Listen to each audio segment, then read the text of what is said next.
The small town of Cedarwood, Minnesota was a place of beautiful seasonal changes. This spring was particularly warm, and Amy Walker was preparing breakfast in the kitchen, basking in the morning light. Sunlight gently illuminated the wooden table as the aroma of coffee filled the room. Amy had once worked as a nurse at the town's general hospital, but now she devoted herself to raising her 10-year-old son, Noah. "Mom, I finished my homework." Noah's voice called from the living room, making Amy smile. Signs of fatigue still showed on her cheeks. Since her miscarriage 3 months ago, her mental state had been unstable, and her doctor had advised her to rest for a while. Every night, her husband Thomas would hold her and gently say, "It's okay, we can try again. Breakfast is ready. Could you wake up Dad?" Amy heard Noah's footsteps racing up the stairs. Thomas worked as a site supervisor at Atlas Construction. His honesty and meticulous work ethic earned him trust among his colleagues. On weekends, Thomas always made time for family, taking Noah to baseball practice or doing gardening with Amy. "Good morning, beautiful," Thomas said as he entered the kitchen and kissed Amy's cheek. There were dark circles under his eyes, and he looked pale. "Another all-nighter?" Amy asked worriedly. "You've been pushing yourself too hard lately." Thomas shrugged. "The deadline for a big project is approaching. And..." He hesitated. "It's fine, things will settle down soon." Amy studied her husband's face intently. He seemed to be hiding something.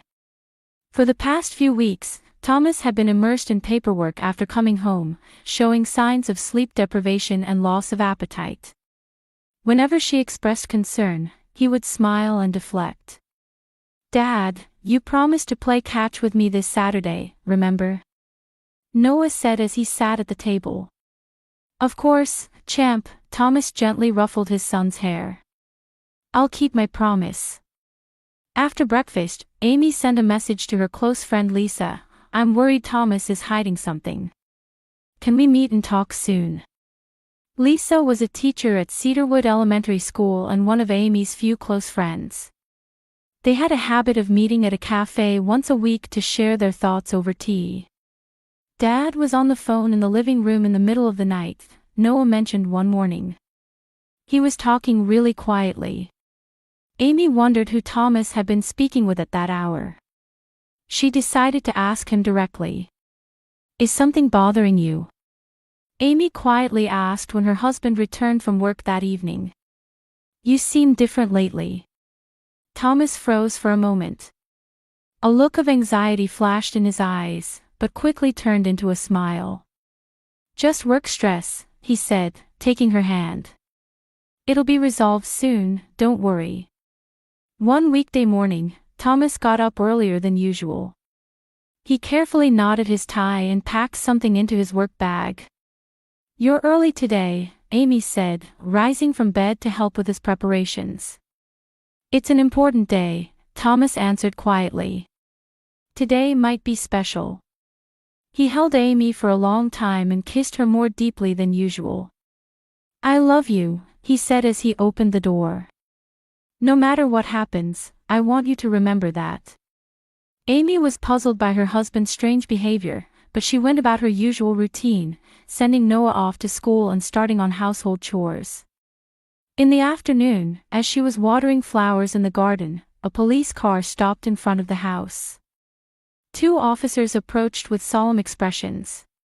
"Are you Amy Walker?" the older officer asked. "We need to talk to you." Amy's heart began to race. The officer's words reached her ears. Thomas had been involved in an accident at the construction site where a scaffold collapsed, and he'd been rushed to St. Mary's Hospital. "Please take me there now," Amy said with a trembling voice. She contacted Lisa, asking her to pick up Noah from school. At the hospital, Amy rushed to the reception desk. "I'm Thomas Walker's family." The nurse's expression darkened, and she went to call a doctor. Fear spread through Amy's heart. She was led down a long hallway to a small room where a doctor was waiting, along with Robert Crane, Thomas's boss. The doctor spoke quietly. I'm very sorry to tell you this, but your husband passed away en route to the hospital. Amy's world collapsed. She lost her words and fell to the ground. The doctor's explanation didn't register: the fall from a height, the severe internal injuries, how he died without regaining consciousness. He was an excellent employee, Robert Crane said. But there was a strange coldness in his voice. The company will provide maximum compensation. Amy covered her face with trembling hands. I want to see him. Robert exchanged glances with the doctor. Actually, we should complete the paperwork first, he said hurriedly. Regarding the arrangements for the body. Amy felt something off about his words. Why such a rush? She wiped her tears and was escorted to the morgue to say a final goodbye to her husband. As she held Thomas's cold hand, she remembered his words from that morning. Today might be special. The day of the funeral was rainy. Thomas's colleagues, friends, and Amy's former co-workers gathered at the small church in Cedarwood to mourn his sudden death. Noah clutched a photo of his father and barely spoke. Amy simply nodded at the words of condolence from others, feeling detached from reality. A week after the funeral, Amy sat at the kitchen table with a stack of bills. Even amid her grief, practical problems awaited her. The doorbell rang, and she was surprised to see who was at the door. Mr. James, Amy recognized Atlas Construction's lawyer. Please come in. James Petro was a thin man in his mid-50s with a perpetually calm expression. He opened his leather briefcase and took out some documents. Mrs. Walker, I'm here to explain the official compensation from the company, he said in a businesslike tone. We're ready to provide the life insurance and workers' compensation payments.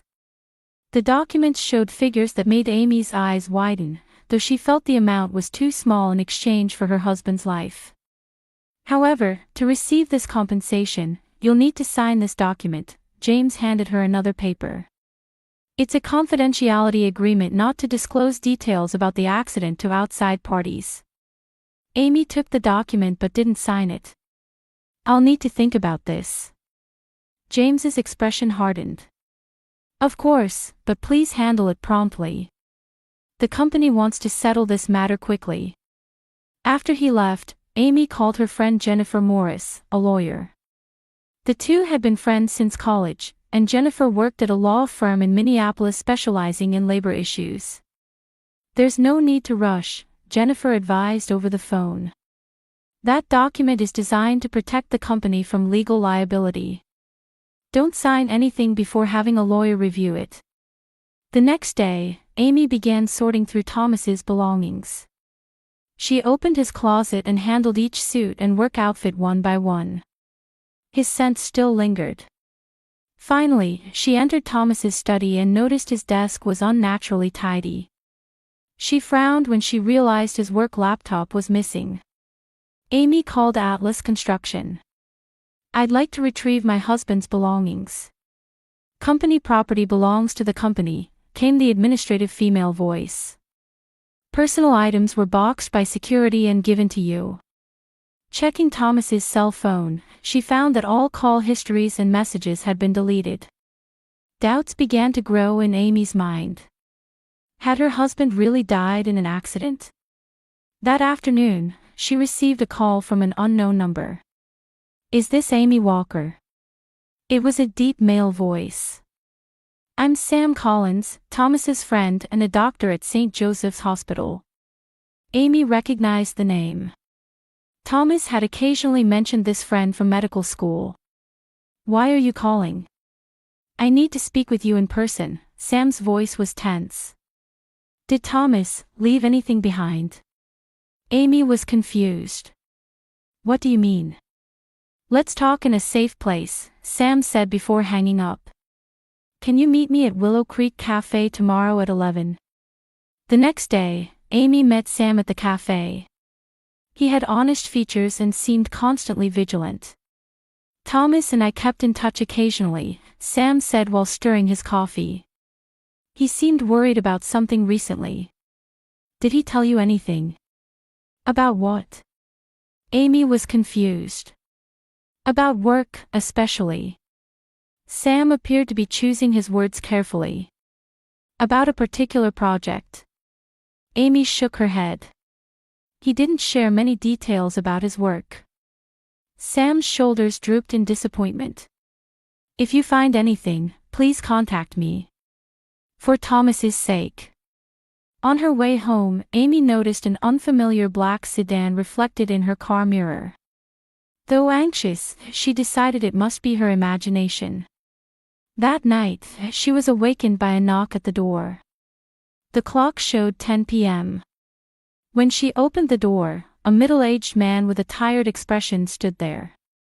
I'm Mike Jensen, the man said quietly. I worked with Thomas until 5 years ago. I need to talk to you. Amy cautiously invited him in. What is this about? Mike glanced out the window, checking. Thomas's death wasn't an accident, he suddenly said. Amy felt a tightness in her chest. What do you mean? He had discovered company irregularities. Mike lowered his voice. Safety code violations, bribery, use of substandard building materials. He was gathering evidence. Why didn't he tell me? Tears welled in Amy's eyes. Probably to protect you, Mike said with a serious expression. He must have hidden the evidence somewhere. Do you have any idea where? Amy shook her head. Mike handed her his business card and said, contact me if you find anything, before leaving. Looking out the window, she saw the same black sedan parked on the street. The next morning, Amy made a decision. To learn the truth, she headed to the hospital where Thomas had died. Using her connections as a former nurse, she managed to meet with Dr. Bradford, the physician who had handled the case. I'll be honest, the gray-haired doctor said as he closed his office door. Your husband's injuries were very unusual. What do you mean? Amy's heart raced. They didn't match the typical pattern for injuries from a fall from height, the doctor explained, showing her the medical records. They more closely resembled blunt force trauma. Amy covered her mouth with trembling hands. Why wasn't this reported? I tried to report it, the doctor looked at her with tired eyes. But I was instructed from above to process it as a routine accidental death. Thomas's body. Amy choked on the words. It should have been cremated, the doctor said quietly. However, Dr. Martin, the medical examiner, has actually preserved the body for a more thorough investigation. You should talk to him. Amy steeled herself to uncover the truth about her husband's death. The county medical examiner's building was a gray, box-like structure built in the 1960s. Amy gave her name at the reception and mentioned her appointment with Dr. Martin. Please wait a moment, the receptionist called on the intercom. The doctor will be with you shortly. A few minutes later, a tall man in his mid-60s appeared. With silver hair and a well-groomed mustache, he extended his hand. Mrs. Walker, Dr. Martin said with a serious expression. It's an honor to meet you. Please, follow me. Amy followed the doctor through maze-like corridors, her heart pounding heavily. What had happened to Thomas's body? Why hadn't it been cremated as planned? Let's talk in my office. Dr. Martin opened a door and invited Amy in. Medical certificates and awards adorned the walls. Please, have a seat. Amy sat down on the sofa with trembling legs. Doctor, what happened to my husband's body? Dr. Martin turned to his computer and entered something. As you may have heard from Dr. Bradford, there were unnatural aspects to your husband's injuries. He turned the monitor toward Amy. Normally, an autopsy is conducted to confirm the cause of death in accidents. However, I sensed something was off. The screen displayed CT scan images. It wasn't apparent in the initial examination, the doctor enlarged part of the image. But upon more detailed investigation, a foreign object was found near your husband's back. Amy looked at the doctor with a confused expression. What do you mean by a foreign object? Something unusual was discovered that wouldn't be found in a routine autopsy, Dr. Martin said quietly. It was only confirmed through CT scanning.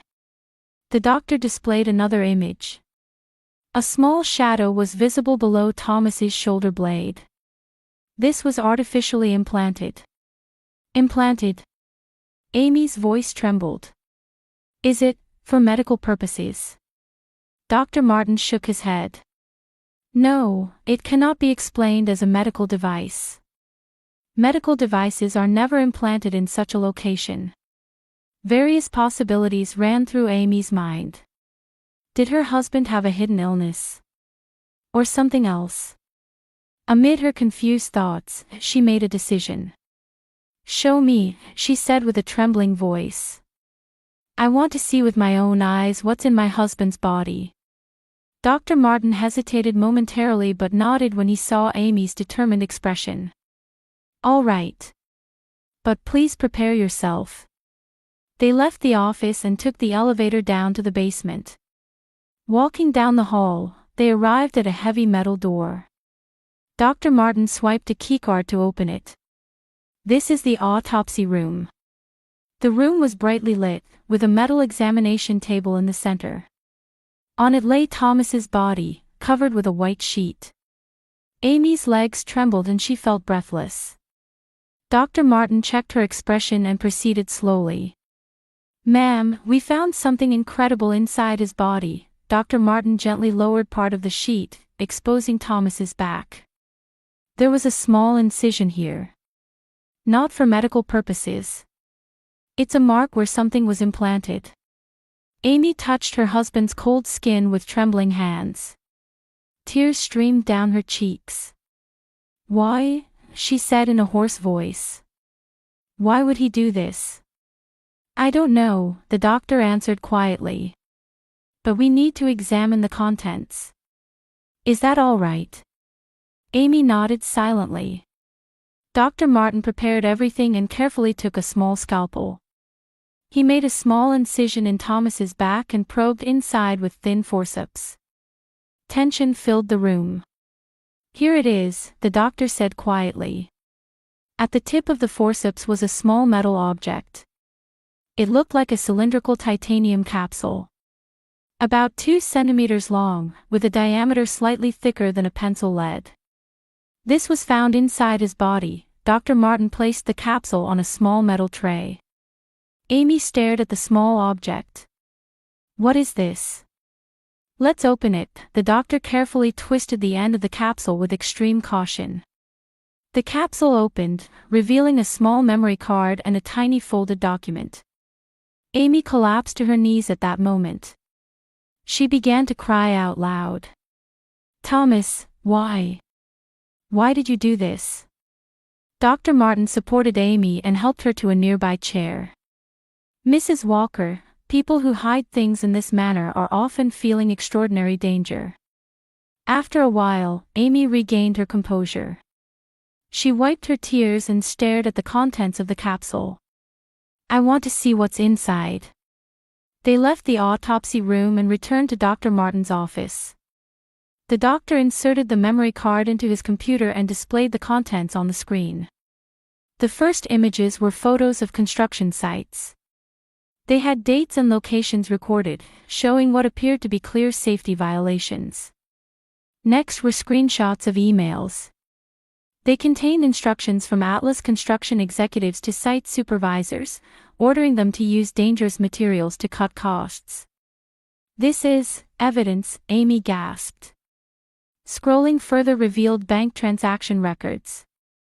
They showed large money transfers from Robert Crane to a politician. Records of bribe payments. Dr. Martin whispered. Next was an audio file. When the doctor played it, a conversation between Robert Crane and another man could be heard. They were discussing plans to bribe local officials to obtain construction permits. He recorded everything, Amy said with a trembling voice. Finally, a folder labeled Past Victims appeared. Opening it revealed a list of employees who had accidentally died at Atlas Construction. It included names of multiple employees who had attempted to become whistleblowers. He was risking his life to reveal the truth, Dr. Martin said quietly. The last file contained contact information and instructions for FBI agent Lisa Morrison. Thomas had contacted the FBI and become a cooperator in gathering evidence. Amy was speechless. With mixed feelings of sadness and anger, she stood frozen. "Why didn't you tell me?" she whispered. "To protect you from danger," Dr. Martin said gently. "Possessing such evidence means putting one's life at risk." Amy's face showed determination. "I know what to do with this evidence." In her mind echoed Thomas's words from the morning before his death, "Today might be special." He had planned to submit the evidence. And perhaps someone had killed him to prevent that. Amy clutched her husband's final message with trembling hands. As rain pattered against the window, Amy stared at FBI agent Lisa Morrison's contact information recorded on Thomas's memory card. In the room shrouded in darkness, she decided to call Lisa. After several rings, a cool female voice answered. "Morrison speaking. Is this Lisa Morrison?" Amy's voice trembled with tension. "I'm Amy Walker, Thomas Walker's wife." There was a moment of silence on the other end. "Mrs. Walker," Lisa's voice carried tension. "I was expecting your call." "You were in contact with Thomas," Amy said quietly. "Yes," Lisa admitted frankly. "Your husband had been our informant for 3 months. Please accept my deepest condolences for his death." Amy took a deep breath. "Evidence was found in his body. I think I should give it to you." "Let's meet as soon as possible," Lisa said urgently. "But don't let anyone know. Your safety is the priority." The next morning, Amy headed to the designated location, a small cafe in the suburbs. By the window sat a dignified black woman in her mid-40s. She nodded slightly when she saw Amy. "I'm Lisa Morrison," she said in a low voice, showing her badge. "Please sit next to me." Amy did as she was told. Lisa continued while watching their surroundings vigilantly. "Only a limited number of people in our department knew about Thomas's contact. He was a brave man." Amy handed over the memory card she had discovered days earlier. "This is everything. Dr. Martin, the medical examiner, has also verified the contents." Lisa took the card and placed it in an inner pocket of her jacket. "We'll proceed with the investigation based on this evidence. However, it may take some time." "How much time?" Amy showed a hint of impatience. "Several weeks to build a solid case," Lisa answered honestly. "In the meantime, I'm concerned about your and your son's safety." Amy's face showed determination. "I'll continue investigating too. I can't bear to just wait." Lisa studied her intently.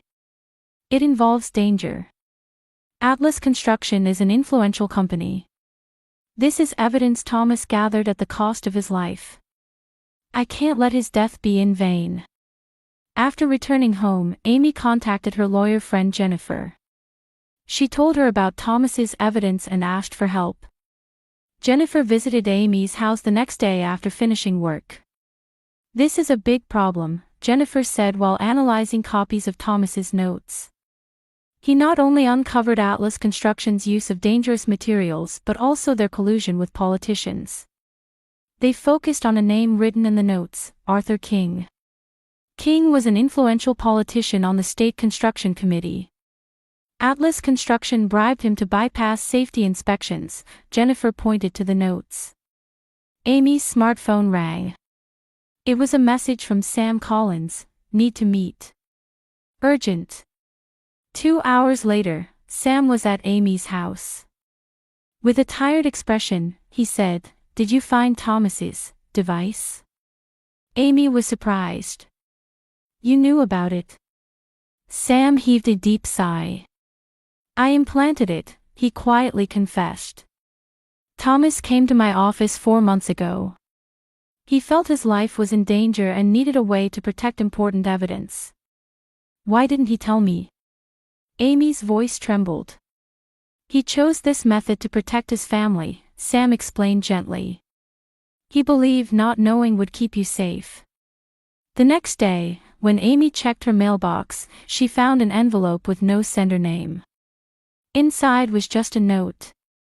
The message, "Stop investigating." For Noah's sake too, made her blood run cold. Several days later, as Amy parked her car in the supermarket parking lot, a familiar car pulled up beside her. It was Robert Crane. "Mrs. Walker," he lowered his window, displaying a fake smile. "How are you?" Amy tried to ignore him and walk away, but Robert got out of the car and blocked her path. "You shouldn't stick your nose in unnecessary matters," he said in a low voice. "You and Noah might be in danger." "Is that a threat?" Amy replied without flinching. "It's advice," Robert answered coldly. "Thomas was mentally unstable. What he said or left behind is just fabrication." "I will reveal the truth about my husband's death," Amy said with a voice full of determination. "And what you people are hiding." Robert's face twisted with anger. "Stop chasing fantasies. You can't do anything." 2 weeks later, Amy's doorbell rang in the morning. Lisa Morrison stood there. Behind her were several FBI agents. "Today, we're searching Atlas Construction," Lisa said quietly. "We have sufficient evidence. Arrest warrants have been issued for several executives, including Robert Crane." Amy covered her mouth with trembling hands. "Really? Would you like to be present?" Lisa asked. "I can't guarantee complete safety, but you have the right." Amy took a deep breath. "I'll go." When they arrived at Atlas Construction headquarters, several FBI vehicles were already parked in the lot. As agents entered the building, employees watched with confused expressions. Lisa stood protectively beside Amy, directing operations. As Amy watched, Robert Crane was handcuffed and led out of the building. His face was contorted with anger and fear. When he spotted Amy, his eyes widened for a moment. Reporters began to gather, and camera flashes popped. Lisa turned to Amy. "Would you like to make a statement?" Amy stepped forward on trembling legs and stood before the reporters. "My husband, Thomas Walker, risked his life to expose wrongdoing at Atlas Construction," she said, fighting back tears. "He sacrificed his life to save others." Her voice grew stronger. "He fought for the truth, and I will continue that fight. So that his death will not be in vain." Camera flashes illuminated her tears. Behind her, Atlas Construction executives were being arrested one after another, and boxes of documentary evidence were being carried out. For the first time, hope for justice kindled in Amy's heart. Thomas's whistleblowing had become the starting point of a major scandal that would shake the entire construction industry, not just one company. The evidence he had gathered was indeed worth risking his life to reveal. As morning sunlight illuminated the marble columns of the state courthouse, Amy stood on the witness stand with a tense expression. The courtroom was packed with spectators, all eyes on her. After 3 months of preparation, the trial of the Atlas Construction executives had finally begun. "Mrs. Walker, please tell us in your own words," Prosecutor Patricia Green gently encouraged. Amy took a deep breath and found her voice. "My husband risked his life for justice," her voice gradually strengthened. "He discovered that dangerous building materials, ignored safety standards, and bribes to politicians were putting people's lives at risk, so he gathered evidence." Robert Crane sat in the defendant's box, listening with a cold expression. His team of lawyers busily took notes. "Why did your husband hide this evidence inside his body?" the prosecutor asked. "It was to protect his family," tears welled in Amy's eyes. "He wanted to reveal the truth, but he also knew it would put us in danger." The long days of the trial continued. Amy settled into a routine of taking Noah to school, heading to the courthouse, listening to testimony, and reviewing evidence. Eventually, faced with overwhelming evidence, Robert Crane was found guilty of murder and corporate crimes. Congressman Arthur King also fell from grace for accepting bribes, and Atlas Construction was fined heavily and ordered to pay compensation to victims' families. 6 months after the verdict, Amy sat face-to-face with Robert Crane in the state prison's visiting room. The man who once held tremendous power now wore prison clothes and had an exhausted expression. "Why did you come?" Robert asked in a dejected voice. "I wanted to see you," Amy answered quietly. "I wanted to know why you killed Thomas." Robert remained silent for a long time. "It was fear," he finally said. "Fear that everything would collapse. My status, my property, everything I had built." Tears formed in his eyes. "What have I done?" "I won't forgive you," Amy said calmly. "But I believe my husband would have wanted your remorse." A year later, Amy and Noah's lives had changed dramatically. Carrying on Thomas's legacy, Amy had begun advocating for improved safety standards in the construction industry. Her campaign culminated in the Walker Law, new legislation to protect workers' safety. A true family isn't just about blood ties, but about people fighting for the same justice, Amy spoke powerfully, holding a microphone at an activity report meeting. Sam Collins, Dr. Martin, FBI agent Lisa, and others sat in a corner of the venue. They had become core members of the Whistleblower Protection Group and Amy's new family. Noah sat in the front row, proudly watching his mother. Now 12 years old, he always carried his father's photo and often said, "Dad was a hero." After the lecture, Amy visited Thomas's grave on a small hill. Spring winds ruffled her hair, and the scent of flowers placed on the gravestone wafted through the air. "The seeds of truth you gathered have grown into a tree of new hope," she spoke quietly. "Your courage has saved many lives and will continue to save more." She placed her hand on the gravestone and smiled. "Noah is growing up well. He's very proud of you." As the twilight light embraced her, Amy looked up at the sky. Sorrow still resided in her heart, but alongside it had sprouted certain hope and purpose.